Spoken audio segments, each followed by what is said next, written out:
Woo! Hey, good morning. It's Conservative Cat on Cities 92.9. It's a Monday morning, and folks, the election is tomorrow. We will be doing a live election show and a live stream for a couple of hours after the polls close. So from 7 p.m.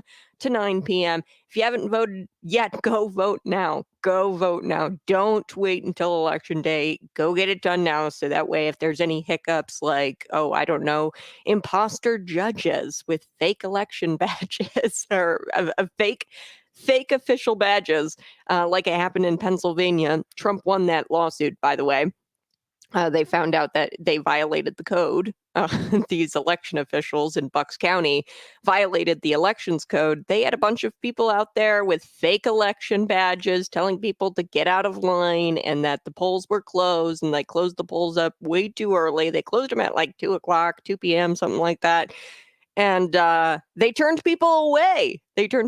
So stay in line. If something funky is going on, uh, you know, don't just wait. Just wait. That's my best advice to you. If something is going on that's weird at the polling place, they take your ballot and say, "Don't worry, we'll count it later," and you don't actually feed it through the tabulator yourself. Just say, "I'll just wait a little while. I'll wait a little while," and stay in line. Just stay in line until it fixes itself, or there's a technician who comes out and fixes the machine, and then tabulate your ballot. That's my best advice, is just wait until everything seems like it's all running smoothly, okay? And don't get out of line, and make sure that you're not duped into thinking that you've got to get out of line just because somebody tells you that the polling place is closed. Whatever you do, just vote and try to vote on a day. I know we've only got a couple of days, but you got to go out and you got to go vote. I already did a few weeks ago. It was a very pleasant experience. I vote in Logan County, and it was amazing. I had to change my name. Obviously, I got married, so that was a whole, there was a sheet that I had to sign proving that I had changed my name, and I had to show them, my driver's license to show them the name change. So my polling judges, I had 2 election judges. They did double signature verification, which is the law here in the state of Illinois, by the way. You have to have 2 judges verify your signature. We don't have things like, you got to show your photographic ID. You don't have to do that here in this state. We should go to paper ballots, and we should do photo ID. I mean, it just makes sense, right? So we're going to have a live election show that's brought to you by Couples Construction and York Public Adjusting. We're also doing, text line, a live stream. That's all brought to you by Couples Construction, York Public Adjusting, and Tax and Accounting Plus. They make it possible from 7 to 9 p.m. We're going to be fielding, your questions about the election. Maybe you went to the polls that day, saw something funky, you wanted to text it in, ask us questions. You can do that at 309-451-9299 all that night. We're going to have live guests, exclusive interviews. Chad Burke is going to be joining me on the show in the 8 o'clock hour, so you won't want to miss it. It's Conservative Cat, the live election show 2024 tomorrow night. I can't believe it's already here, folks. Now we got a lot of news to get to today. I do want to talk about our beloved pet squirrel, Peanut. Now, this has taken social media by storm. Elon Musk has spoken out about this beloved pet squirrel of ours. He had a large social media following, this pet squirrel, and the squirrel was euthanized by New York state authorities after they raided the home of this owner. His name is Mark Longo, and they seized this animal along with Fred the raccoon. So Peanut the squirrel, Fred the raccoon. It's so sad. It's so incredibly sad that they killed a squirrel. We need Trump in so we can get rid of and defund and gut these 3-letter agencies just across the nation. There's absolutely no reason why they had to euthanize that squirrel. Really, they were making an example out of this guy. They don't want other people to make money off of having a squirrel in their house. They don't want people to do that. That's why they had to make an example out of Mark and Peanut. So they euthanized Peanut and Fred. So sad. I have a neighbor. She has a pet squirrel, or not a pet squirrel, pet raccoon.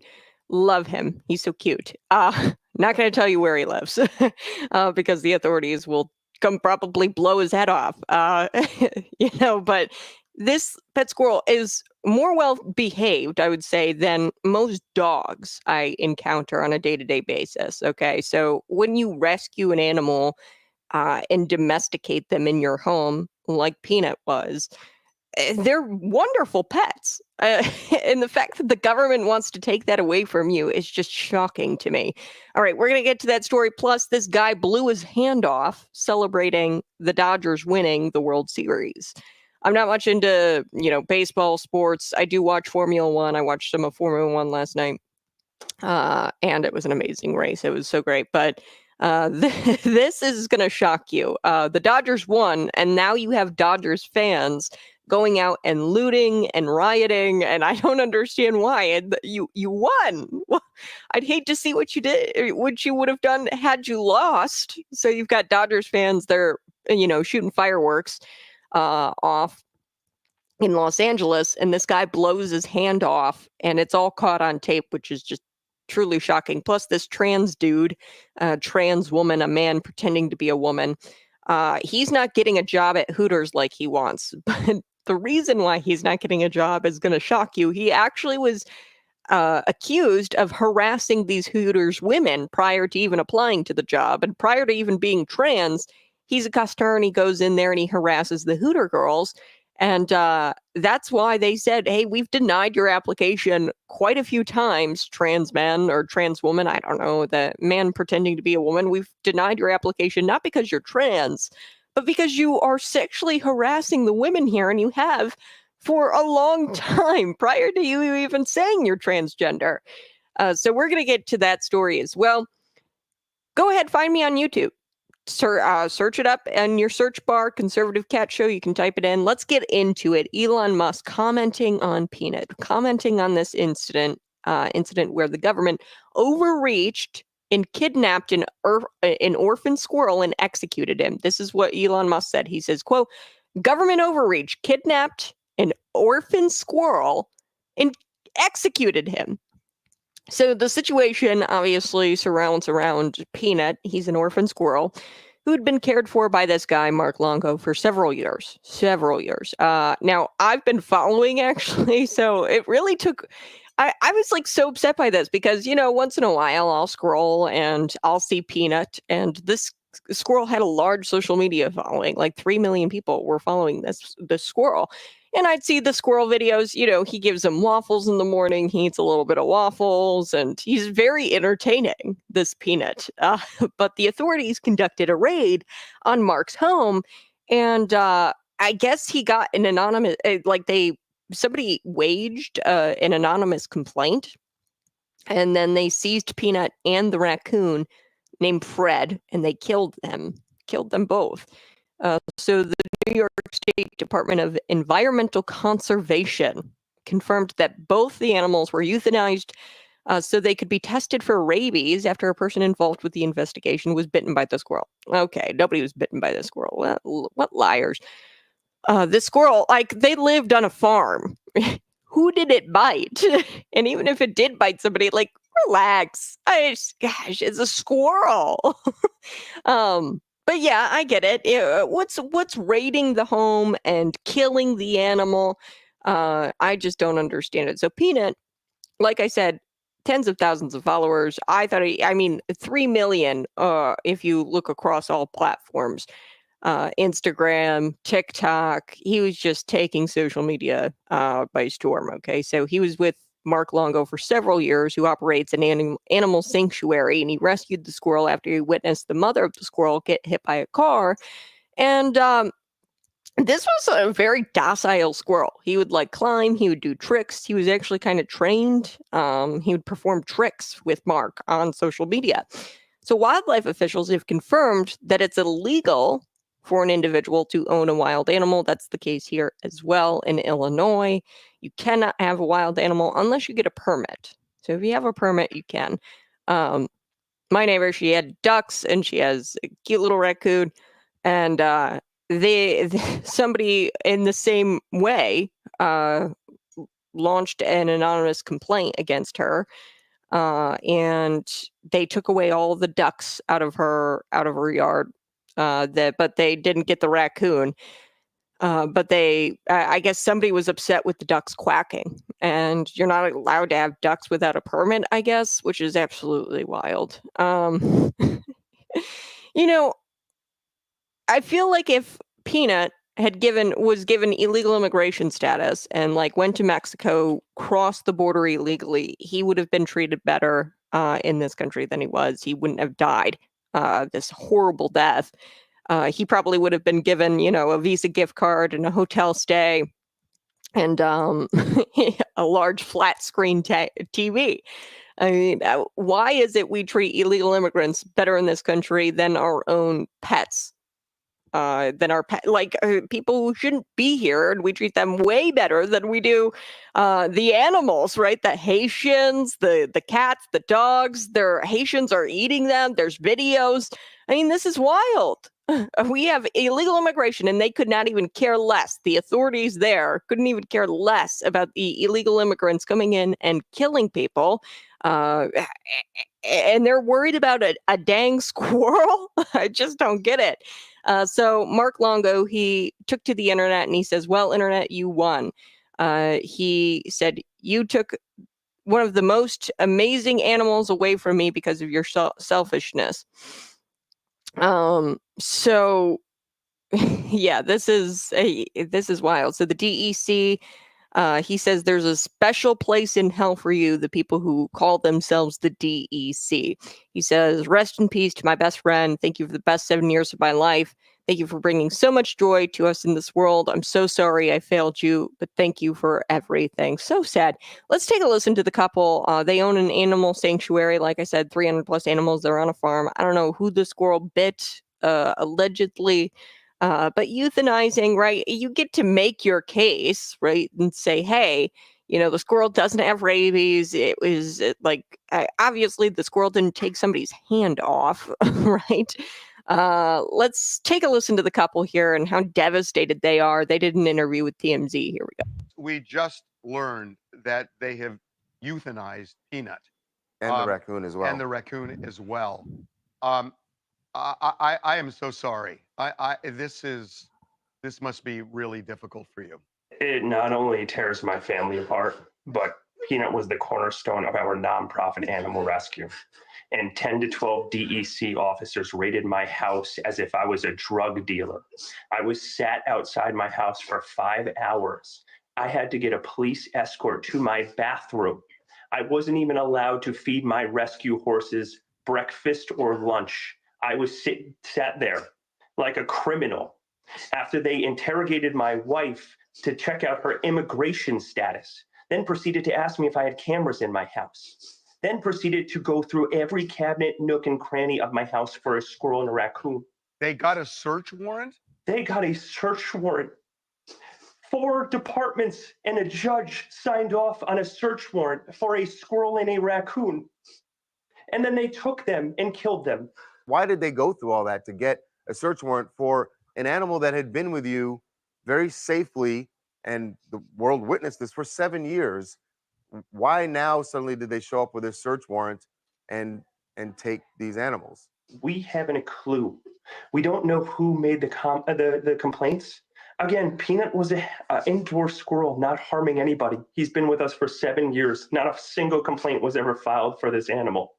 We had him for 7.5 years. He became the world's most famous squirrel. We weren't hiding him by any means. He was all over TikTok. He became the first squirrel on TikTok to ever hit 1 million followers. He did every news station around the world. He's helped people. He's helped kids gather joy. And then we started a nonprofit animal rescue called Peanut's Freedom Farm to help animals like Peanut fight a good fight when they're in a neglected case or they're sitting in a slaughter auction. And he was the cornerstone of our life and our organization. We used his platform to help raise money for the 300 animals we have at our sanctuary. Wow. Absolutely incredible. You have to go out and vote. So they opened up this Peanuts Freedom Farm animal sanctuary, and the money that they got with Peanut's influence on social media, they contributed that money back to the animal farm. I mean, this is just wild. He was in the process of getting the paperwork. I mean, it's really tough, being that I know somebody who actually has wildlife. It is tough to get a permit, and it takes years to try to get a permit. And while he was in the middle of this process, they seized the squirrel. They took the squirrel. So absolutely, Trump needs to get out. He needs to avenge Peanut. He needs to win. If put all your differences aside, okay? You hate Trump. You're voting for Kamal because you love abortion. I get it. Put it all aside. Put it all aside. Let's vote for Peanut. Let's vote to avenge Peanut, because we know that Kamala Harris is only going to strengthen the powers of these three-letter agencies and these government bureaucrats. Meanwhile, you'll have a Donald Trump who defunds and guts these three-letter agencies that make everybody's lives more miserable. All right, I do have to take a quick break, but you're listening to Conservative Cat on Cities 92.9. So tragic. Go ahead, smash that like button if you want Donald Trump to avenge Peanut. Avenge Peanut the squirrel.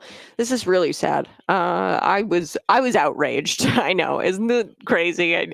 This just really got to me for some reason, and I think it's just because I know people who have pet squirrels and raccoons. It's a very common thing in rural America, because you live with these animals. Okay, this is like in rural America. I mean, a raccoon, a baby raccoon, will fall out of a tree. A baby squirrel will fall out of a tree. And this squirrel. He actually goes into it much longer. The Mark Longo, he talks about how, the mother got ran over by the car, and this is a baby squirrel. She left the baby squirrel, to fend for itself. And he took the baby squirrel and raised it up, fed it. And then he released it back into the wild, tried to give it, back to the wildlife environment. But unfortunately, the squirrel got into a fight with another animal, lost half its tail. And then he said, you know what? He keeps coming back. Why don't I just take care of him for the rest of his life? 7 years. So it was just so tragic. We are going to be talking about this weird thing that's going on in Los Angeles. I guess the Dodgers won the World Series last week, and these low IQ Los Angelinos, I don't know, Angelinos, they are destroying their city because the LA Dodgers won. I just don't understand. So they're like looting, the rioting, and this guy, he attempted to celebrate by shooting a firework off, and he blew off his hand. So we're gonna get to that. I'd hate to see what they do if they won. Right. And this just goes to show you, LA, the city of LA, these people wouldn't be lighting off fireworks in the middle of the downtown area there. If they knew that they wouldn't be able to get away with it. Like, they know they're able to get away with it. That's why they're doing it. It's because it's a progressive city, and they know that they can just cause all kinds of havoc and not be held accountable. And this is what happens when you have lawlessness. You have people who are shooting off fireworks simply because a baseball team won a game, right? Or the World Series. I get it's a big game, but wow. I mean, I'd hate to see what they do if they lost, right? They're lighting things on fires. They lit a bus on fire. It's just wild. So we're going to be chatting a little bit about that. Devastating. I saw the story over the weekend while I was at a Trump rally, actually. Yeah, isn't it tragic? We have RFK Jr., he commented on it. There was a Trump statement floating around, as if Trump had, come out and commented on the story. I think he totally should.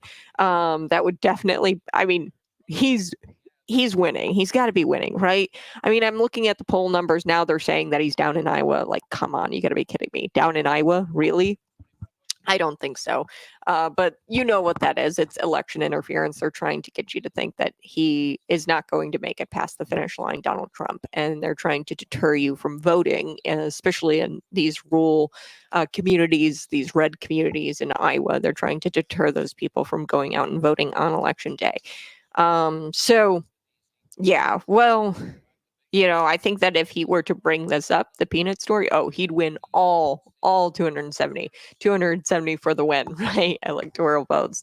So I definitely think Electoral College, he's got to get 270 to the win, right? I think he'd win every single state if he got up there and talked about Peanut and these 3-letter agencies, because it's so real. I mean, I know a few people actually who, rescue little critters and try to bring them back.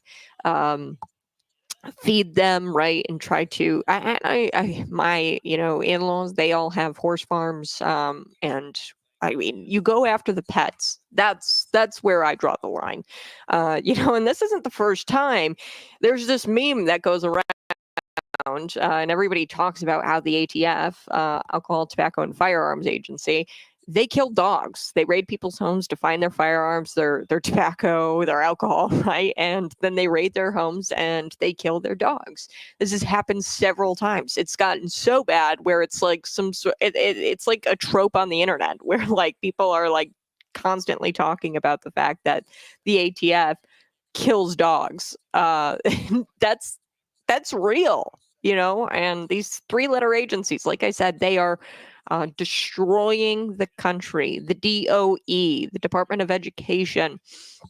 And it happens at a state level as well. So you have the ISBE. Now, recently this came out, the Illinois and their result, or like the Illinois report card. So this is like a statewide, let's see how the kids are doing in school kind of thing.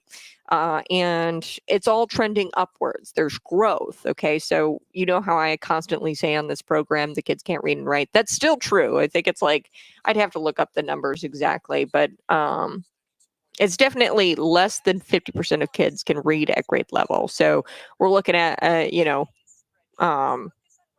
40% of kids could probably read at grade level or something like that. Now, the ISBE, it's a 4-letter agency, not a 3-letter agency, right?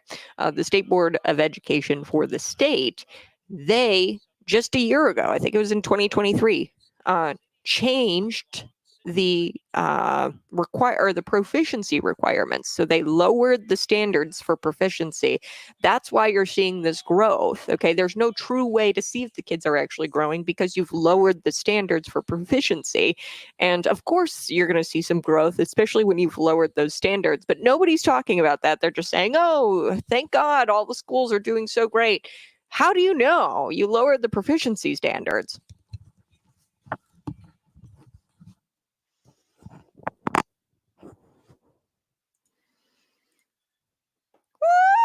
Hey, good morning. It's Conservative Cat on Cities 92.9, the news in talk of Bloomington Normal. Yes, we will be hosting a live election show tomorrow night from 7 to 9 p.m. We're going to have exclusive interviews. We're going to be talking about ballot initiatives across the state. We're also going to be talking about how Illinois Governor J.B. Pritzker, using his dark money group, George Soros, they across the nation, I think they've had at least 8 ballot referendums that deal with abortion. We're going to be taking a deep dive into that story on election night. We're also going to be looking at some candidates here locally who have received dark money from this group. It's called the Local Jobs and Economic Development Fund. You're sitting. So he's the incumbent here. He's on the ballot again. Jim Rogel received $10,000 from a dark money group that has ties to the Tides Foundation, which is, of course, backed by the Pritzker family and George Soros.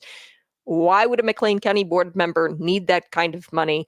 It's bizarre. It's weird. And the voters deserve and need to know, because there's laws surrounding this, right? Essentially, I'm not saying he's breaking any laws, but he's definitely skirting his way around it a little bit and stretching it, because you're supposed to report who donates to your campaign. You're supposed to be very transparent about that here in the state of Illinois. Who are your donors? Who's backing you as a candidate? And when you have this dark money group where there's nobody tied to it, all we know is that there's some sort of grants contributed to this fund, this Local Jobs and Economic Development Fund. There's grants contributed into this kitty of money, or this pool of money, by the Tides Foundation. And we know the Tides Foundation is backed by the Pritzker family. And it's this weird money laundering. That's the best way I can explain it, that they do, because the Tides Foundation can't directly contribute to candidates because they're a 501c3 or yeah, they're a 501c3, and the 501c4 is the Local Jobs and Economic Development Fund. Okay, so they're funneling money into this 501c4. That's a big deal because there are different tax requirements for these nonprofit organizations. So you've got the 501c3. I mean, it looks shady. And this is happening in your local elections. You need to know about this stuff. So we're going to be chatting about it all on Tuesday night, 7 to 9, brought to you by Couples Construction and York Public Adjusting, along with Tax and Accounting Plus. Before we took the break, I was telling you about the LA Dodgers. They won the World Series, and this is kind of shocking to me because, I mean, are they just low IQ? I'm assuming that they're just low IQ, the Angelinos or the Los Angelans. I don't know. Los Angelans? I'm assuming they're just low IQ because who would destroy their city because you won? I mean, Dodgers fans, you've got them winning the World Series last week, and you've got all these low IQ Angelinos or Los Angelans destroying their cities for reasons I can't explain. I don't know. One guy attempted to celebrate with fireworks, though, in downtown Los Angeles. On a scale of 1 to 10, how bad do you think that hurt? Blowing his hand off because he used some fireworks to celebrate the Los Angeles Dollars. He, was launching fireworks in this downtown area around all kinds of people. You can hear in the video people screaming, "Don't point them at me, don't point them at me." And he's like holding the explosives in his hand. And I don't want to victim blame here, but this is why there's a restriction on fireworks. They're explosives. You can't shoot them in heavily populated areas like the downtown area of Los Angeles. So a user on social media shared a video of another man trying to set off fireworks in downtown Los Angeles. As people in the video warned the man not to point the fireworks at them, the firework exploded, basically blowing the fan's hand off. I'm not going to show the video. It's too graphic. I'll probably get booted off YouTube, but the video is very, very graphic. You can see all kinds of blood. He's covered with blood. His face is just in total shock. And there was a witness here who saw it all happen. They asked the guy, they go, sit down, sit down, sit down. They see the shock on his face. So I don't know how many fingers he's got left, if any. According to the video, it doesn't look like he's got a whole lot of fingers left, if any at all. He's expected to survive, though. So just so stupid. The Dodgers fans, they're destroying the city. They also set a bus on fire because their team won. They were so happy their team won, they set a bus on fire. I don't know. You got to be pretty stupid. I mean, this is the way you celebrate? What?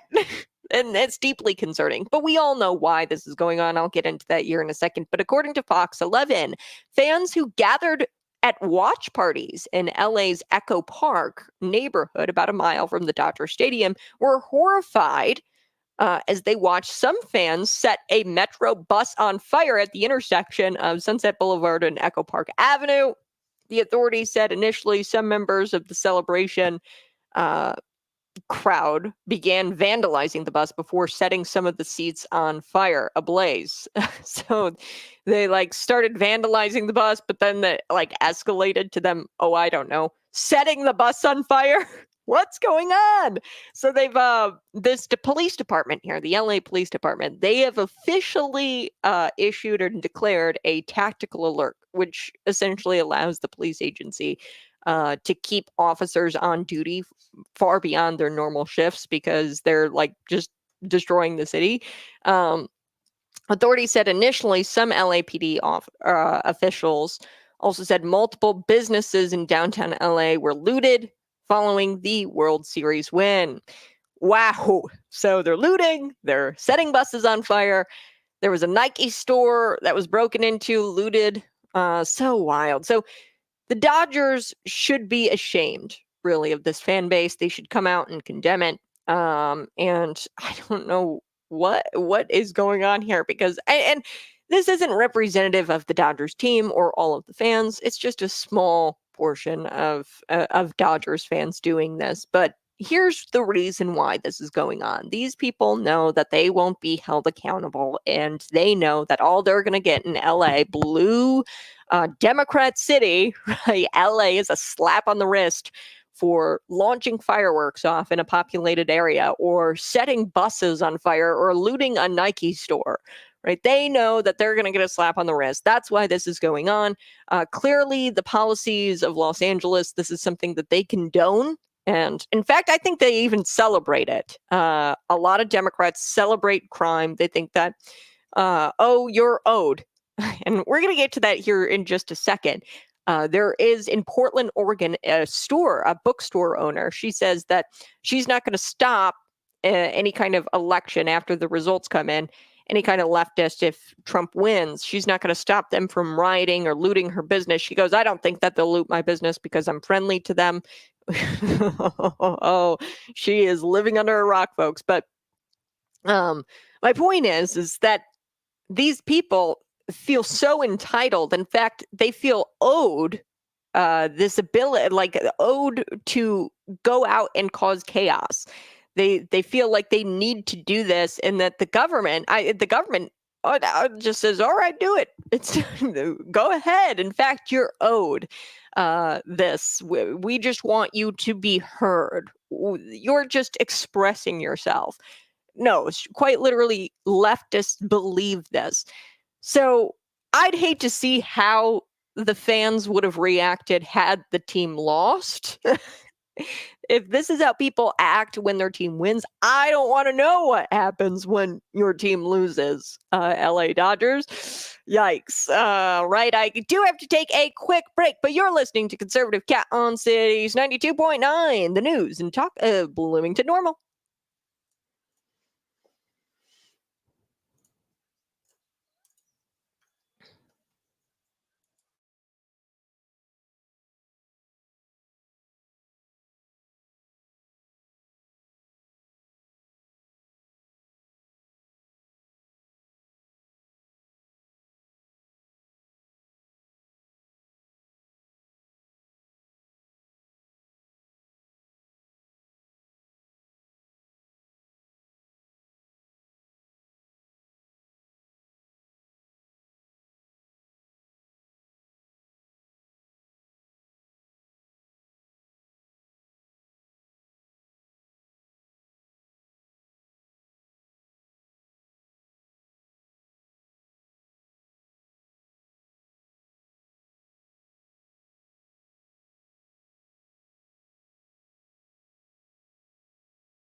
Hey, good morning. It's Conservative Cat on Cities 92.9, the news and talk of Bloomington Normal. Hope you had a wonderful weekend. I had a great weekend. I was deep into some fasting and prayer. I'm going to be going to the Tabernacle tonight to pray. I'm inviting you if you'd like to pray for our elected officials and for the candidates. The Tabernacle, it's on Hovey Avenue. You can search it up on Google. You'll be able to find it. The Tabernacle at 6 o'clock tonight. We're going to be praying for the candidates and this election and our current elected officials. This is just a big place to pray. And a lot of people are going to be coming out. A lot of voters are going to be coming out and praying for our current elected officials and for the candidates. 6 o'clock tonight, Hovey Avenue. That is the Tabernacle Church, 6 o'clock. I did do some praying, some fasting, trying to really just petition the Lord here for this election, because this is the election of our lifetimes. And broke the fast. We found some pie in Springfield. I went to go break the fast. We were breaking the fast with some pie. And man, you wouldn't believe what I found out. I just typed it in my Google search bar here, and I said, "Oh, I want pie near me." And then I go to the closest bakery. Right, there's a bakery in Springfield. There's a bakery in Springfield called Beazle Buns. Shocking. I walk in. Okay, first they've got Sonia Massey, which was a tragic story, and it's a very controversial story with Sonia Massey and what happened there. And they said justice for Sonia Massey. I ignored that. People, they have misinformation, disinformation about that story, but I ignored that, walked in, and then I walked in and saw a portrait. I'm not kidding you. Probably about 4 foot by 6. It was a portrait of the devil, Satan. Later, I find out, I did not know this, Beelzebub is another name for the devil. So quite literally, there is a satanic themed bakery in Springfield, Illinois. And I walked in and I walked right back out. There were t-shirts. It said "Feed Your Demons." There was like little devil statues everywhere. And I was just like shocked, like my jaw dropped. I was like, whoa, I've never seen anything quite like this. I'm shocked. And what's disappointing to me is that they're still open. I totally get it. First Amendment right, whatever. And they want to say that it's a religion and, oh, why are you disrespectful of my own religion? No, it's not a religion. Satanism, that is the all the bad parts about Christianity, right? That's you worshiping the bad guy of Christianity. It's not a religion. Yeah, this whole like, oh, freedom of religion thing, it doesn't really, is that a religion? No, you're like quite literally just making fun of Christianity, and it's not really a religion. But you should read some of the reviews on Google about this bakery. It's a satanic worship themed bakery. I was shocked when I walked in. Just wanted to share that with you guys. I do want to talk about this. People are out there saying, "Oh, Unit 5 rocks, are all of our schools, they are just killing it." So they've got the highest school rating received, and WGLT reports that this is the largest number of exemplary schools for Unit 5 since the current system began in 2017. Okay, so I want to just kind of shed some light here. And WGLT, these Democrats, leftists, they're not going to tell you the full story, but I will, because I'm a realist and I provide you the facts, okay? And I want to see our kids do better, and I want to see them succeed more than anybody. I do not want to see the kids not succeed, okay? That's why I feel like it's crucial I provide a little bit of insight here. Yes, so the Illinois report card came out, and I guess across the state, schools are just doing better. There's growth. They're bouncing back from the pandemic, which is all fantastic news. I want to hear that the kids can read at grade level. It still sucks, okay? The reading rates still suck. Less than 50% of kids can read at grade level still, okay? So it's not great, but they're doing better. There's some growth. But I need to provide this context for you. The Illinois State Board of Education, I believe in 2023, so 2023, just a year or so ago, if not 2022, I got to get my dates right, but they changed the proficiency standards. Okay, so if the kids are doing better, proficiency wise, so they're more proficient in reading, they're more proficient in math. There hasn't been much change when it comes to math, but they're doing slightly better when it comes to reading, according to this new Illinois State report card that was released. They're doing a little bit better. But you need to have this context here where they changed the proficiency standards. Okay, so they lowered them. They lowered the proficiency standards. So naturally, you're going to have more kids do better in math and reading when you lower those proficiency standards. Of course, by those metrics, they're going to do better. So there's no true way to know if the kids are actually growing because you've lowered those standards. And it's a mess. I don't know if they're ever going to get the kids back to where they were prior to the pandemic. Taking kids out of the classroom was just detrimental to their learning, and not only that, their social skills. So I don't know if you're ever going to get them back to that, but the state, they lowered the proficiency standards. That's why they're doing better. That's why, and I can't stand when people don't provide context. I will always do it here on Conservative Cat.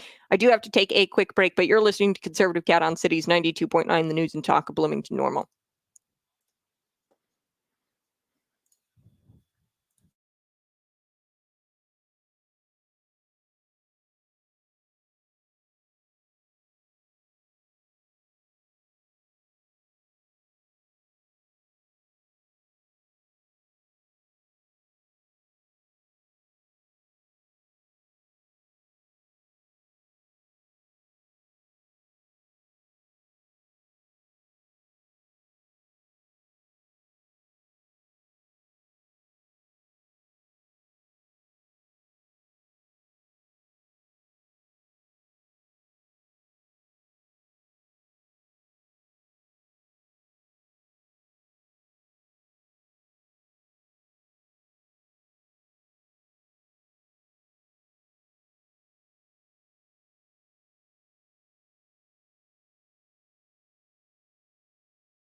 Hey, good morning. It's Conservative Cat on Cities 92.9, the news and talk of Bloomington Normal. Yes, there was a bill, I think it was HB 3071, that they had passed, and it actually lowers the proficiency standards for children, okay, in our school system. So the Illinois report card comes out, and you're like, there's a lot of growth. That's awesome.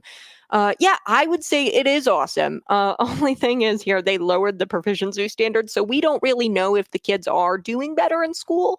That's the thing. So I want to read this.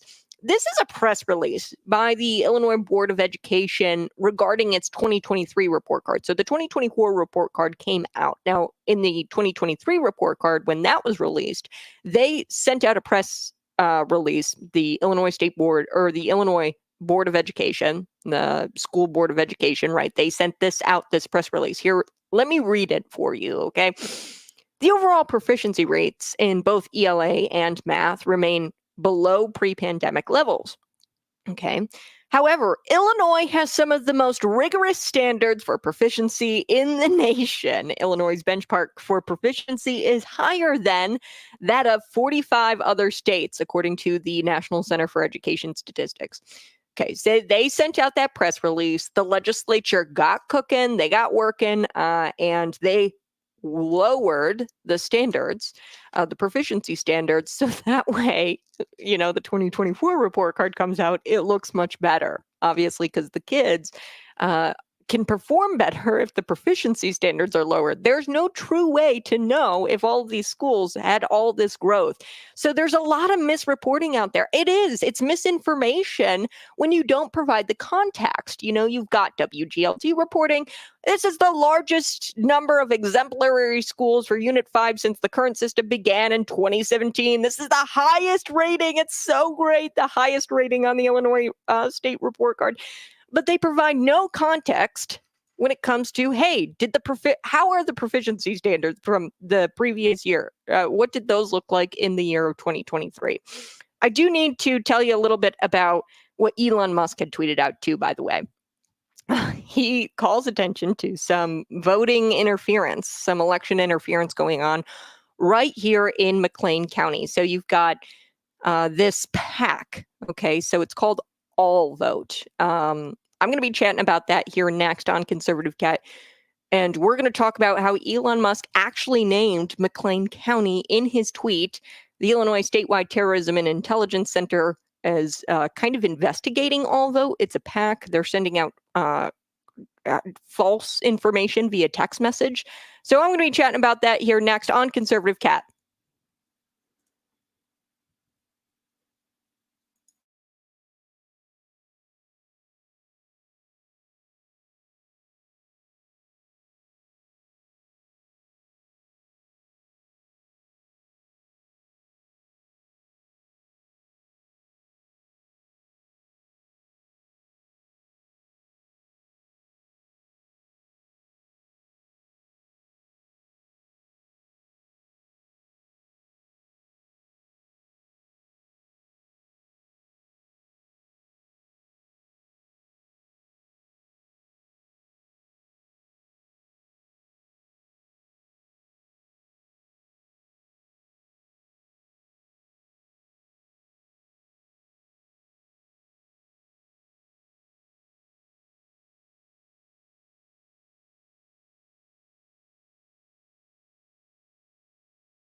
Woo! Hey, good morning. It's Conservative Cat on Cities 92.9, the news and talk of Bloomington Normal. Yes, that is such a huge story that nobody seems to be providing any context for. I will right here on Conservative Cat because that's what I do. I provide you the context. I give you the facts.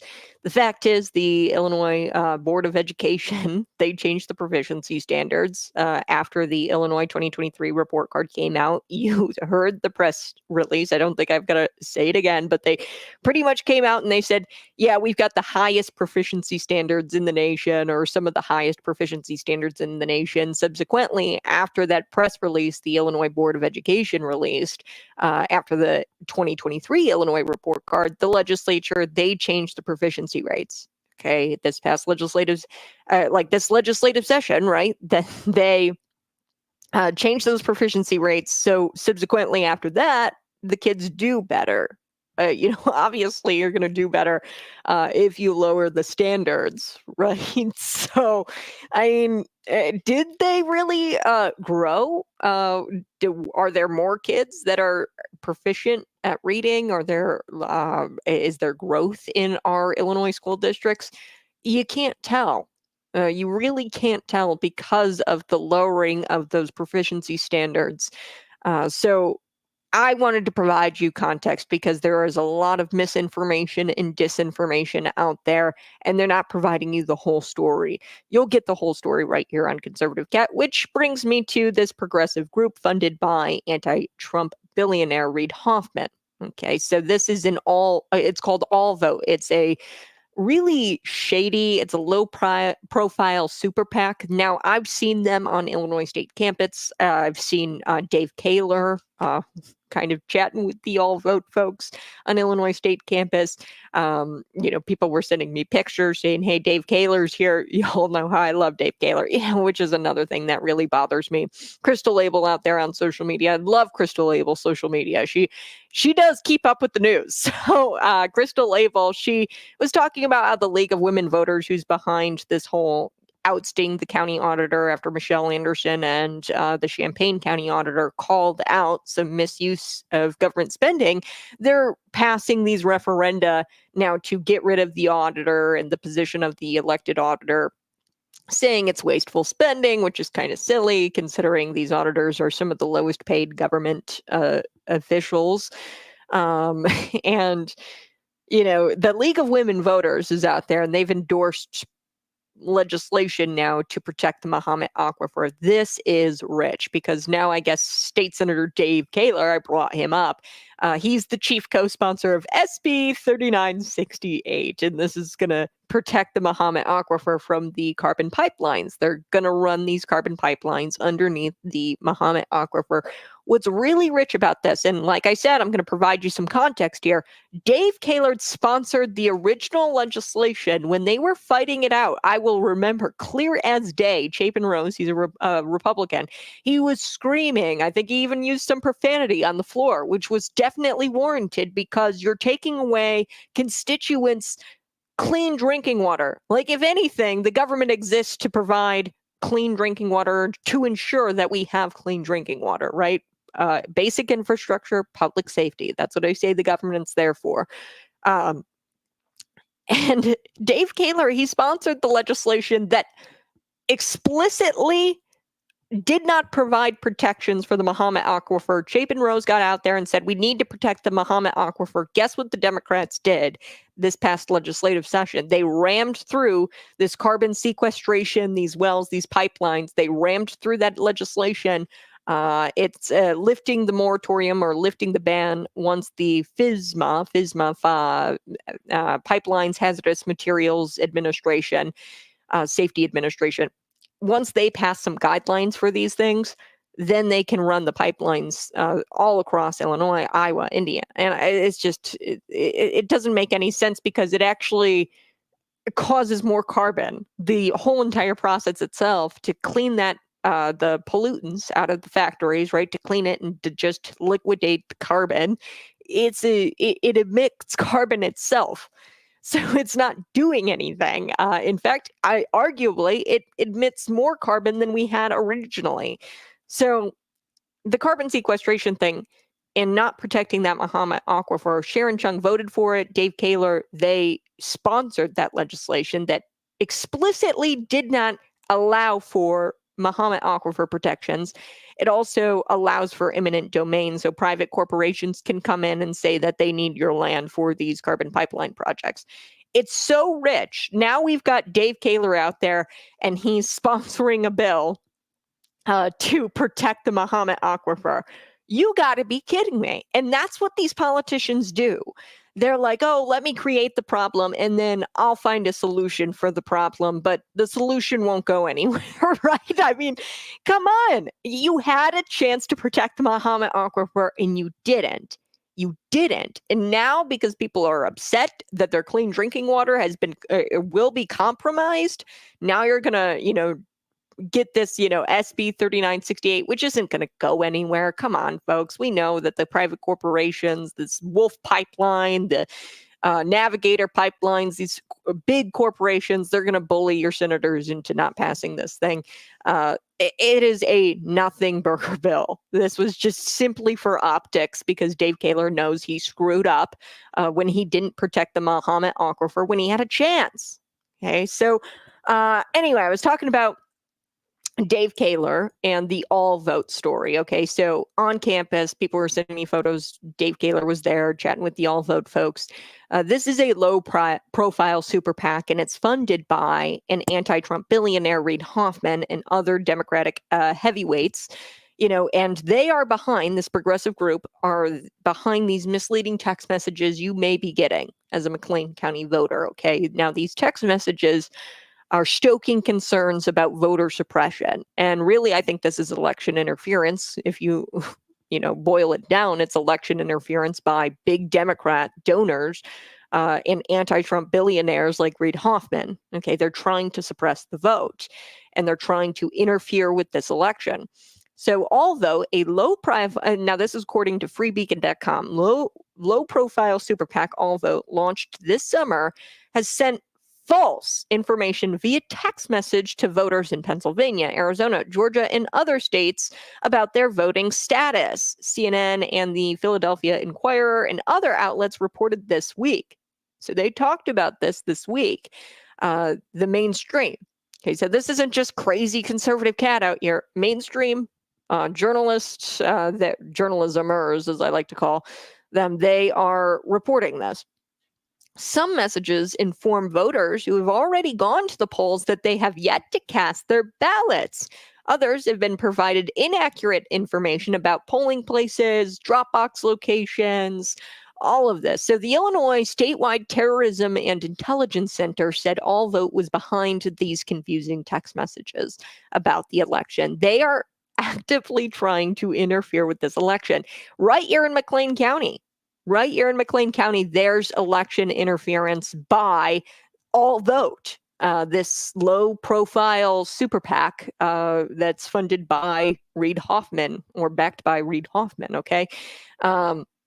So here it is. Elon Musk tweeted this out, by the way. Officials in McLean County said voters were worried that their votes hadn't been counted after receiving confusing text messages stating that their ballots had not been cast, but they already casted their ballots, you see. And then the same thing is going on in New Mexico. The Secretary of State's office fielded complaints about the all vote messages as well. And the Secretary of State office, an official there, said something needs to be done. This is something the feds really need to crack down on. Because this is election interference. You're trying to suppress the vote. You're trying to get people confused about where to go to vote. So this is going on right here in McLean County. Elon Musk is pointing it out. Beyond legal concerns about All Vote, its antics have stoked interest in their financial backers. So who backs All Vote? Now, you got to kind of do some, digging to figure this out. So Free Beacon, they actually traced it back to a group. It's called Rapid Resist Action. Now, this was formed in 2017 by an Obama official, an administration official, Yoni Landau. Yes. So they traced this group back to Rapid Resistant Action. Now, this is all, Reid Hoffman, the tax filing show that he gave $500,000 nearly to Rapid Resistant Action through his nonprofit organization, American Future Republic, in 2022. I mean, this is the same thing that goes on in Jim Rogel's campaign coffers. Okay, you've got this weird money laundering. That's the best way I can explain it. And I don't think that anybody's really like overtly breaking the law here, but they're clearly subverting it, and they're clearly trying to stretch the law. And they're funneling money into this kitty, and then they're putting money into that, and then they're funneling it all in these different places. And it's meant to keep the backers quiet, or the backers not readily available, because they're doing nefarious things and they don't want to be caught. So they're putting all the money in different places to try to make it harder to trace back to them. Okay, that's clearly what Reid Hoffman is doing here. And this is election interference. Elon Musk tweeted this out. I mean, it's embarrassing. I'm going to be honest with you. It's embarrassing to have McLean County. We're targeted by this all vote. And then in the same vein here, we have all vote on our campuses. And then we have sitting senators pictured with, or like at least interacting with all vote organizers. I mean, that's embarrassing. I mean, the Illinois Statewide Terrorism and Intelligence Center is obviously investigating these people, and then they said that All Vote was behind these confusing text messages. So, I mean, to have any sort of affiliation with this group, All Vote, is embarrassing. To have them on our on the Illinois State campus, how embarrassing! How embarrassing! This is bad. They're interfering with the election, not in just Illinois, but Pennsylvania, Arizona, Georgia. And they're confusing voters about their voting status, where they should go to cast their ballots.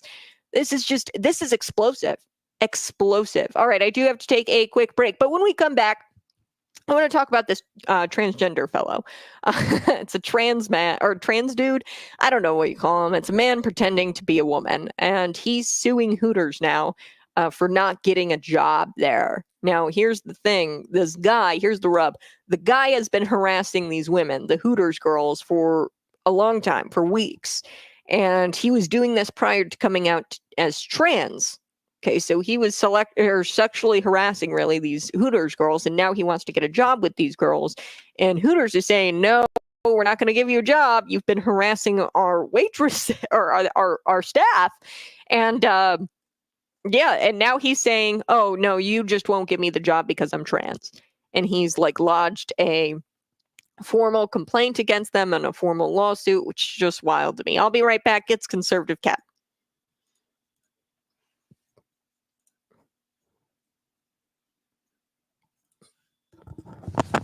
Yes, I sure am doing some election coverage. I will be live streaming all night from 7 to 9. Now, I might go over, depending on what the election kind of is shaping up to be.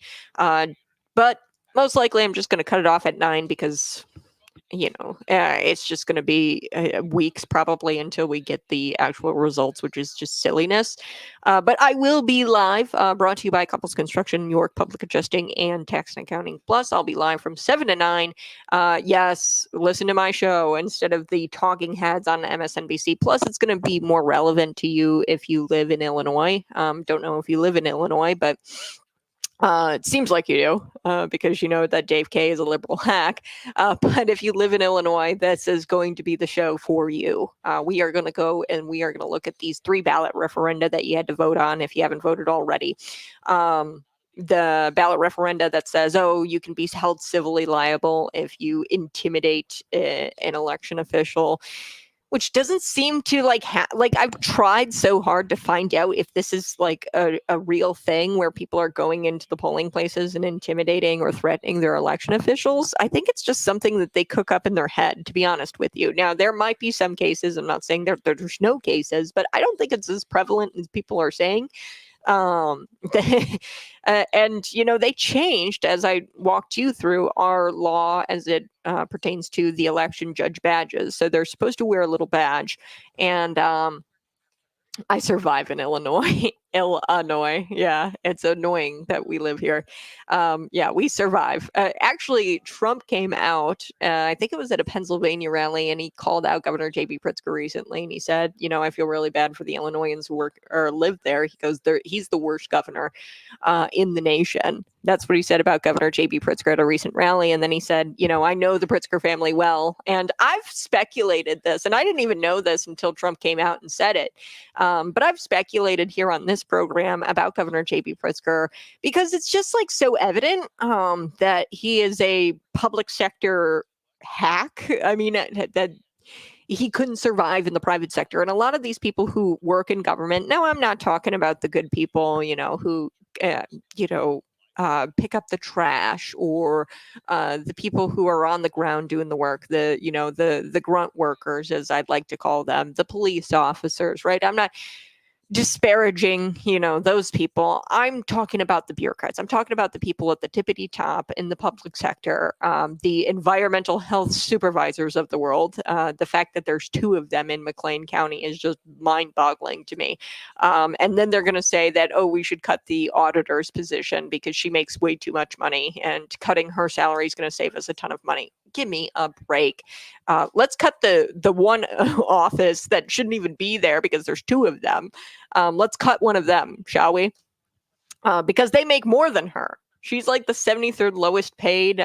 She's like one of in the bottom percentile here of lowest paid workers. Okay, so she is by far not making. Maybe we should provide more for the auditor's position. Considering that they have such an important job, which is to hold the government accountable. Yeah, he called them out in Milwaukee. Thank you. Correction. Trump called out Governor J.B. Pritzker in Milwaukee. It's hard to figure out where Trump is. He's like bouncing back and forth, and he's doing like 3-4 rallies. Have you seen his schedule? He's doing like 3-4 rallies a day. That's crazy. And then Kamala Harris is like doing maybe a rally every other day, which is hilarious. But we're going to take a quick break. We're going to chat more on the other side. Smash that like button if you're watching. We're going to chat more about this transgender guy and how he's trying to get a job at Hooters, which I find is super hilarious.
Hey, good mornings. Thank you so much for tuning in each and every single day. Yes, I am going to be doing some election coverage from 7 to 9 p.m. on election day. You guys won't want to miss it. It is brought to you by Couples Construction, York Public Adjusting, and Tax and Accounting Plus, the great guys from there. So be sure to tune in. I am going to be streaming live as well on YouTube. You guys can interact with me. You can even join the show. So there's a way for you to join the show if you text in that day. And I'll provide you a link to join the show, the live stream, and you can interact with me. I can interact with you. And we're going to have live guests. We're going to have Chad Burke on. We're going to be talking about a lot of things. We're going to be talking about ballot initiatives across the state. We've got 3 of them on the ballot. You voted no to, hopefully. They're statewide initiatives pushed by Governor J.B. Pritzker, one of them being, you can be held civilly liable if you're a candidate and you've intimidated an election worker. Here's the thing, folks. There's already laws on the books that protect everybody against intimidation, threatening behavior. There's no need to pass this unless what they're trying to do is, hey, let's go after candidates who ask for a recount. Let's go after candidates who simply are skeptical of the election process and, the election interference that does go on. I just provided you a story. This is being investigated by the Illinois statewide terrorism and intelligence center. Obviously, they said All Vote was behind the confusing text messages that told voters to, hey, go out to this polling place, go out to this Dropbox location. They're fictitious, of course, and they're providing inaccurate information. All Vote is a low super PAC. It's a low profile super PAC. We've traced it. Free Beacon did, traced it back to the anti-Trump billionaire Reid Hoffman. They also traced it back to Rapid Resistance Action, which was formed in 2017 by an Obama administrative official, Yoni Landau. Okay, so we know who's behind the election interference here in McLean County. This story cites McLean County officials said that voters were worried that their votes hadn't counted after receiving confusing text messages stating that they had not cast their ballots. So this is election interference. It's voter suppression, and it happens. Okay, so if candidates raise concerns about that, they shouldn't have to be held civilly liable because they so-called intimidate an election official. I've never heard of this, intimidating election officials. Maybe it does happen. I haven't seen it happen at such a scale that it calls for, legislation or legislative measures. Now, this past legislative session, they changed the way your badge looks if you're an election official. So you can no longer, you get an anonymous status as an election official, which, just shows a complete lack of transparency. In my opinion, that shows a complete lack of transparency. You expect me to hand you my ballot, which I think is more valuable than, my house, right? Your real estate agent doesn't get to withhold their name. Your car dealer doesn't get to withhold their name when they take your car back there and they work on it and do mechanics and whatnot. Like, everybody provides you their name. Heck, even the grocery clerk at Jewel Osco, right, will provide you their name and it'll say, hello, my name is, and they'll wear a name tag, right? So they've taken that away. It used to be a requirement where you had to display your name, right, if you're an election official. Now they've taken that away here in the state of Illinois, and I think that raises some serious concerns as it pertains to government transparency, but also it opens the door and the floodgates for people to kind of pose as election judges, which we saw happen in Pennsylvania. There were volunteers, which we found out later they were Democrats, voter protection badges they were wearing. They were telling people to get out of line. You had officials, actual election officials and officers, tell people to get out of line, and they said the polls closed. And the courts in a recent court ruling, they said, hey, you violated the election codes. Or the election code, Bucks County officials, you can't tell people to leave the polls. And you had a bunch of people saying they were election officials and they were wearing these ambiguous badges. You should always strive for the highest level of transparency. And if you're withholding your name, you're not providing the highest level of transparency. Okay. Now that law changed. It used to be where you had to have a name tag as an election official, an election judge. Mind you, these people are getting paid with taxpayer dollars. Okay. I mean, it's not a lot, but election judges, I think, approximately get paid $200. It's like a flat fee on election day. I mean, they're getting paid. At least you can do is provide me your name. Okay. But that's a ballot referendum. We're going to be going over that ballot referendum where it talks about how candidates are going to be held civilly liable if they intimidate or threaten an election official, air quotes, because intimidation to you, I mean, it's subjective, right? It could be intimidating to you if a candidate questions you about all vote being on campus and why this is going on and what you're doing about it as an election official. So yeah, that's going to be on the ballot. There's a few other ballot referendums. I do want to get into this story. One hint you probably won't get the job is if you're banned from that establishment after the employees there accuse you of harassment. Okay, so one trans-identified dude, he's a man pretending to be a woman. He didn't get this hint. Okay, so he's banned from this establishment after he had been making very sexual harassment type comments to these women. And now he's saying that it's transphobic of them to not give him the job, which is just a deranged lie. It's not because he's transgender. It's because he was harassing the employees, allegedly. Okay. The worst part is that he sued the restaurant, the Hooters restaurant. Now, this is in New York. Okay. So the New York State Division of Human Rights is siding with him solely because he woke up one day and he claimed that he felt some type of way and he felt like he was a woman. Okay. So according to the New York Post, an upstate New York transgender woman, I hate that term. It's a dude pretending to be a man, is suing Hooters for reportedly refusing to hire her. Now they're using the pronouns here. I'm going to try to use the pronouns that are accurate. The New York Post is using the her pronoun. I'm going to use him, okay? Are refusing to hire him. Well, the restaurant claims he was booted for inappropriate behavior starting before he transitioned, okay? Now, he was banned from the establishment prior to him even being a transgender individual. He comes out later as transgender, then applies to become an employee of the Hooters establishment. Brandy Livingston told local news that she applied 3 times, that he applied. So this is the transgender individual, Brandy Livingston. He applied 3 times to work at this tight-topped staffer, as a tight-top staffer at this chain, Hooters. Okay. Now, this is despite them alleging that he was harassing the staff there as a regular customer. He'd go in, he was a regular, and he'd harass the staff there, the employees, allegedly. If someone was allegedly, harassed by a group of people, why would they want to work for them? Okay, so if someone was allegedly harassed by a group of people, why would you want to work there? So he's saying that they were harassing him by banning him and all of this, but yet he still wants to work there. This trans individual wants to work there. Something's not adding up here. Clearly, this individual, trans Livingston is the last name, says he applied there 3 times to work, complaining that he had gotten rejected each time without a fair shake. Yes, you're getting rejected because you've been harassing the employees, dude. Hooters, however, painted the vastly different picture, alleging Livingston was asked to not return to the restaurant for alarming behavior starting before he transitioned, before he was even trans.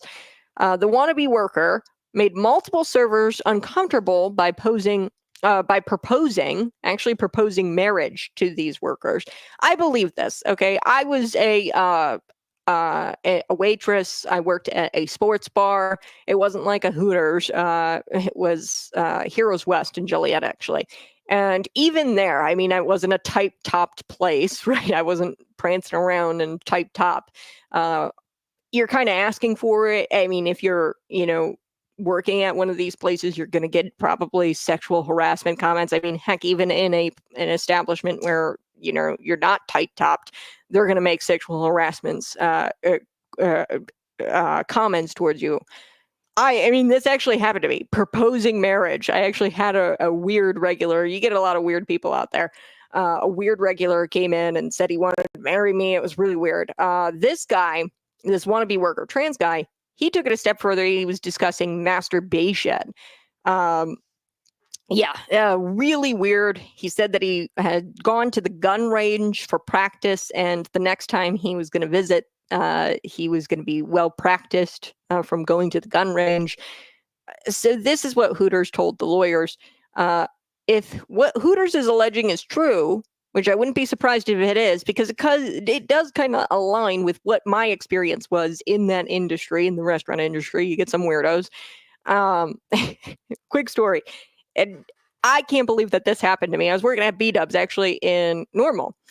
This actually happened to me. Some college kid put in like a condom, I guess, and said something really gross on the receipt. I'm not even going to repeat it on the radio, but there's some really weird things that happen in the restaurant industry, and I totally believe the Hooters staff here when they say that this guy was making them feel uncomfortable and that they had to ban him from the restaurant. I've seen it happen. We banned that individual from the restaurant as well.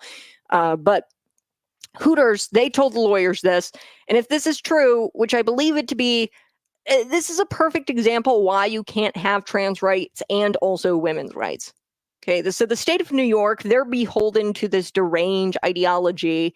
And because they're beholden to this deranged ideology that this guy has, half of the population and these women at Hooters, they have to suffer, okay, because you're beholden to this ideology, and he's got more rights than these women. So trans rights, women's rights, you can't have them both. According to Hooters, this man only pretended to be a woman after he harassed the employees. Not only that, not only is that deeply misogynistic, but it proves how easy it is for men to take advantage of this ideology to further victimize women. He tried to act as a woman, and he tried to get into a place of business here, and he wanted to work amongst these women he was harassing, and he's gonna be able to do it, I bet. So he's suing Hooters for sex-based discrimination on the basis of accommodation and on the basis of employment. So they're saying that he's not being hired because he's trans, which is totally ridiculous. So infuriating. I do have to take a quick break, but when we come back, we'll wrap this story up. And then I do want to talk about this Portland business. They're boarding up their businesses. Portland businesses are boarding up their establishments because they're anticipating election violence. So I'm going to be right back with that story here next on Conservative Cat.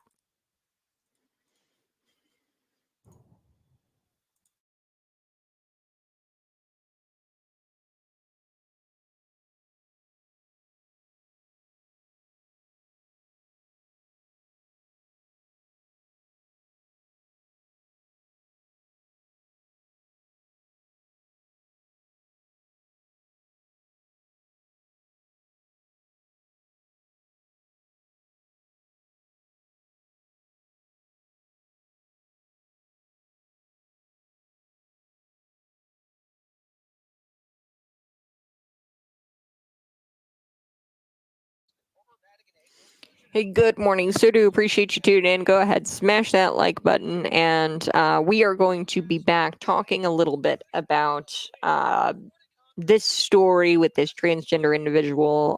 He had, made a formal complaint saying that he was discriminated against because he's transgender, and they're not letting him work there at this Hooters.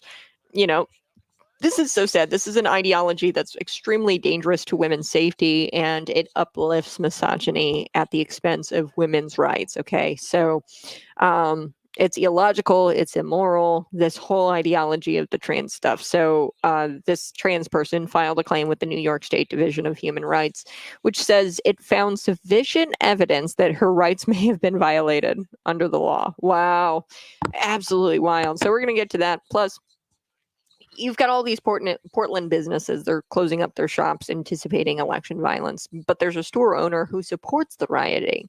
Yes, in Portland, this leftist, she says, yes, it's just them expressing themselves, and I'm for the rioting. Interesting. Puffball Pritzker, the designated Illinois mushroom. Yes. He called him out in Milwaukee. Trump called out Governor J.B. Pritzker in Milwaukee. It was great. I love that clip. I'll actually have to try to find that clip and play it for you because it was good. It was rich.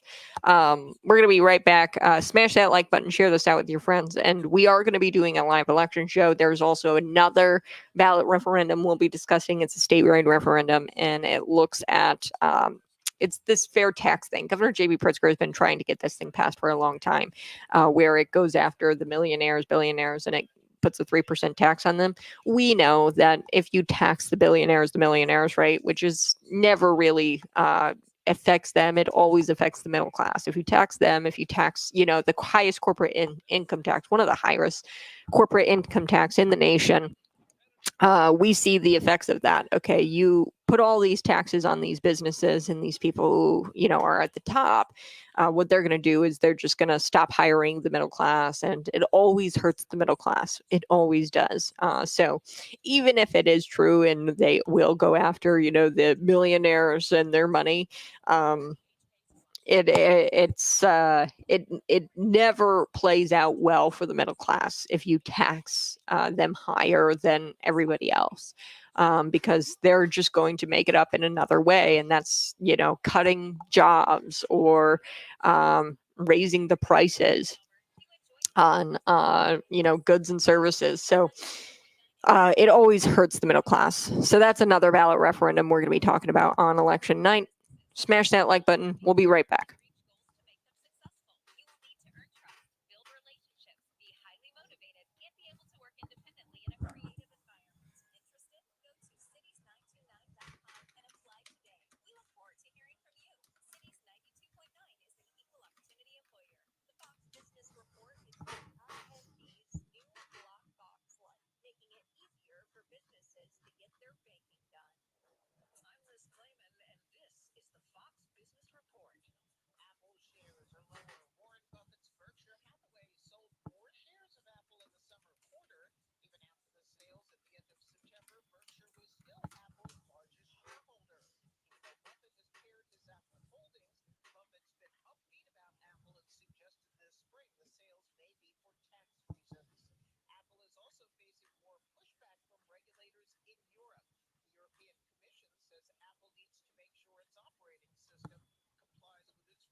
Hey, good morning. It's Conservative Cat on Cities 92.9, the news and talk of Bloomington Normal. I feel like I've got to provide context. Okay, so recently the Illinois report card came out. It's the 2024 Illinois report card. Now it looks like kids are doing a lot better when it comes to math, reading, writing, things like that.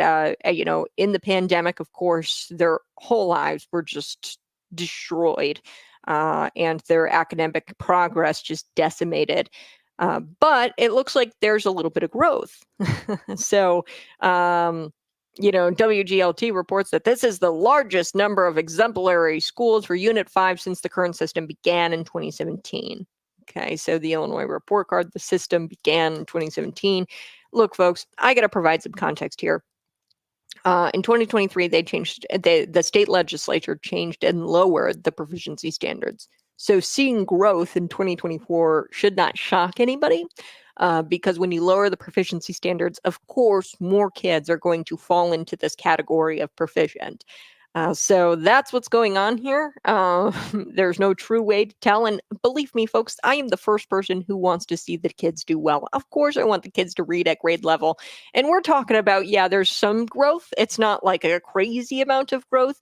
when we're looking at the Illinois report card here, but we need to keep this in context. They changed the proficiency standards, so that's why a lot of the kids are probably performing better than they did in 2023 because the proficiency standards are different. See, that's just the way it goes. And it's sad that there's misreporting going on out there, and it's quite unfortunate. I do want to play Donald Trump. He was in Milwaukee, Wisconsin, and he talked about Illinois Governor J.B. Pritzker. Here we go. Illinois.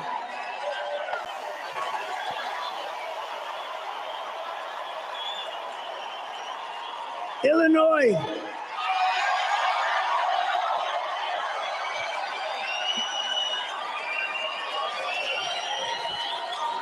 You may have the worst governor in the entire country.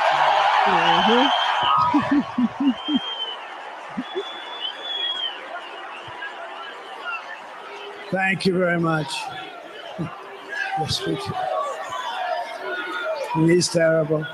They threw him out of the family business, so he decides to run for governor. I know the Pritzker family very well. I was partners with them, actually. They have some good people, but they threw him out because he was not very good, and he ends up running for governor because he's got money, but he's terrible. But I'm not allowed to use the fat word. That's the other word you cannot use. You are not allowed to use the fat word, so I will not do it, but that guy is disgusting. I love it. I love it. That was Donald J. Trump in Milwaukee talking about Governor J.B. Pritzker. And I've talked about it here on this program several times where, it's just this vibe he gives off where I'm thinking to myself, gosh, this guy must have really couldn't have made it in the private sector. And that's what a lot of these people who, these bureaucrats, these people at the top levels of government, they just can't make it in the private sector. And I talk about Dan Brady a lot when it comes to this, where he clearly just doesn't know how to function in the private sector. So that's why he's been kind of shopping for his next elected position. He's going to run for Bloomington mayor now. But prior to that, he was looking at the State House District 88. He was looking at the Congressional District 17. I mean, there's all kinds of things that this guy has been looking at in the public sector because he can't survive in the private sector. And that's what you've got here with Governor J.B. Pritzker. He just can't make it in the private sector, so he went to the public sector. All right, I do want to wrap up this story. I was talking a little bit about this transgender individual trying to get a job at Hooters. This transgender individual had been harassing the staff there at Hooters prior to him even becoming transgender or coming out as trans. Okay, so this is a deranged ideology. And unfortunately, it's deeply misogynistic, and it allows for men to pretend to be women just to harass employees further. Okay, he clearly wants to get this job so he can harass these women even further than he has. He was banned from the establishment. Now he wants a job there. So Livingston, the transgender individual, his name is last name Livingston, he said that he's suing Hooters for sex-based discrimination on the basis of accommodation and on the basis of employment. I don't have to tell you how infuriating it is that this dude is basically demanding an apology after he allegedly harmed all of these staff members by saying really, really weird things and making them uncomfortable, okay? And the fact that the government is basically demanding that they affirm this dangerous lie that he is a woman, it just doesn't make any sense. I don't care, about they clearly don't care about women's safety here. They're uplifting misogyny. So this individual filed a claim with the New York State Division of Human Rights. And get this division found sufficient evidence that this man's rights were violated under the law. And, since when do New Yorkers have a right to work at Hooters? Right. I mean, you don't have a right to work there. They can deny you if they want. The business itself can deny you if they want, and they don't have to accept your application. And just because you identify as transgender doesn't make that, doesn't change that. My goodness, we're living in an alternate reality. I just don't even understand. So this complaint, of course, sparked protest outside the restaurant. A lot of people carrying, rainbow-colored flags.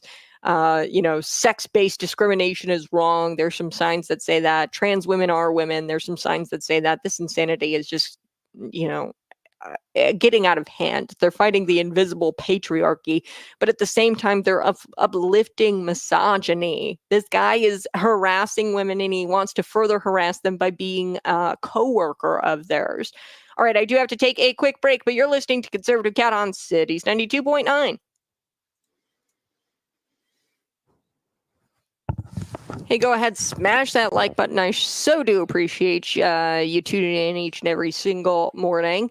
There were a lot of people from Illinois, yeah, and Milwaukee, probably like from Chicago. I wouldn't be shocked, folks. I mean, I would be very, very shocked. Let me rephrase that. I would be very shocked if it turned red, Illinois, but I'm going to go out on a limb here, and I'm going to say that I think that Illinois is not going to be like a landslide. We're going to be shocked by the way Chicago turns out the vote for Donald Trump. Why? Because they're so sick of the violence there, the carnage, the Safety Act. This stuff would have never gotten through had Trump been in office. He would not have stood for it. Also, the, Second Amendment, taking away people's gun rights here in the state. That wouldn't have happened had Donald Trump in office, because Donald Trump would say, "Hey, you got to take this up, Supreme Court. You got to take up this case. You got to look at this case." The Second Amendment, where they ban assault weapons here, an AR-15 in the state of Illinois, you can't have one. So the people of Illinois, I think, out of everybody, have been pushed to a breaking point. And I think that it's going to shock a lot of people when we start to look at the results here. And a lot of, and specifically, maybe not Donald Trump, because you've still got these people that are, Trump bad. But you're going to see a lot of people vote in these local elections against the sitting incumbents. Okay, so I've been working on a campaign, Phil Nagel's campaign. Actually, he's running for Illinois Senate District 40, and I've been, talking with a lot of people out of Chicago Heights. They tell me, I don't know how I feel about, Donald Trump, but I do like Phil Nagel, because I'm dealing with a lot of crime here in my community, and this guy, the incumbent, Patrick Joyce, has been there for years, and I thought he'd have our back, but he doesn't. And he's voting through all of the stuff that Governor J.B. Pritzker wants, including tampons in boys' bathrooms. Okay, that's what Patrick Joyce voted for.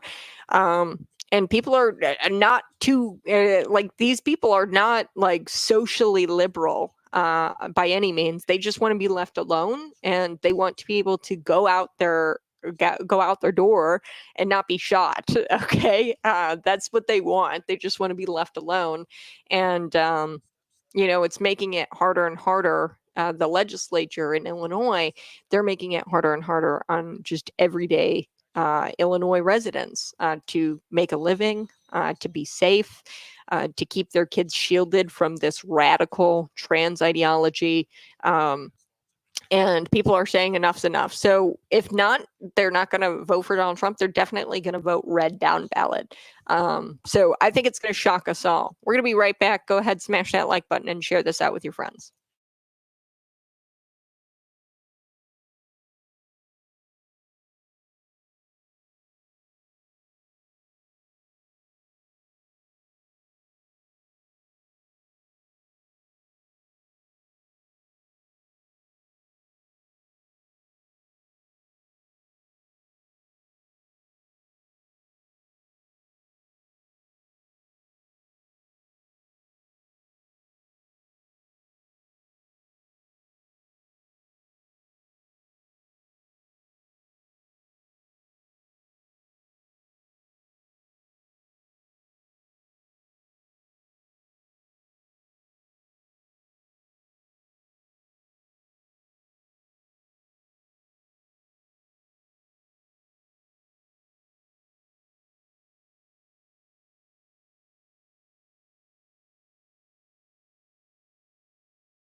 Hey, good morning. Go ahead and pick up your Trump signs. We've still got some left over. 2 per person. First come, first serve.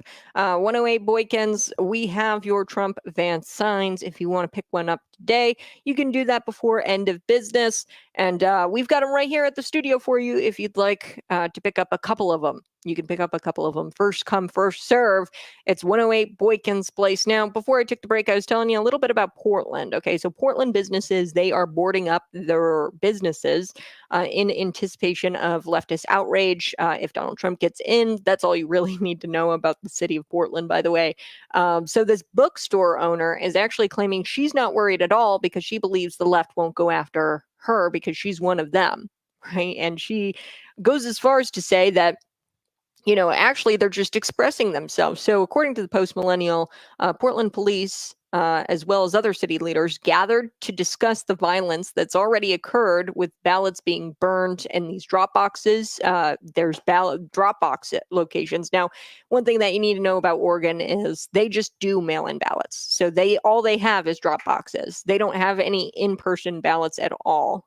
So that's what goes on in the state of Oregon. So any kind of election interference is obviously going to be burning the Dropbox or the Dropbox locations, or tampering with the drop-off boxes, because that's their only means of election interference there, because there's no in person. So there's no voting machines. There's no telling people to get out of line, because all they've got are these drop-off boxes. So they've been setting them on fire, the people in Portland, these deranged leftists, right?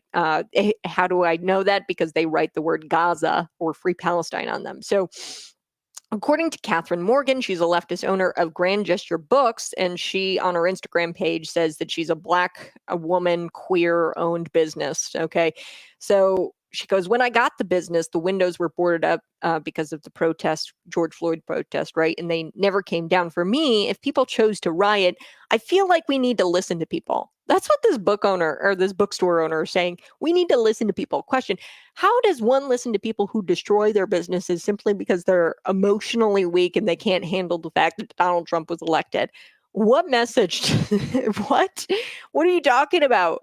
You resort to destroying people's livelihoods because you're so filled with outrage about Donald Trump winning the election? The fact that someone is this naive, and quite literally, I'd say insane, she gets to vote, which is exactly why the leadership in Portland is just so pathetic. The fact that they let this kind of stuff go on. You guys have a blessed day. Bye-bye. Love you. We're going to do it all over again tomorrow. Election day. We're going to have a special morning show and an election night show from 7 p.m. to 9 p.m. You won't want to miss any of it tomorrow. We've got all kinds of content. Find me on YouTube and on Rumble. Bye-bye. Love you.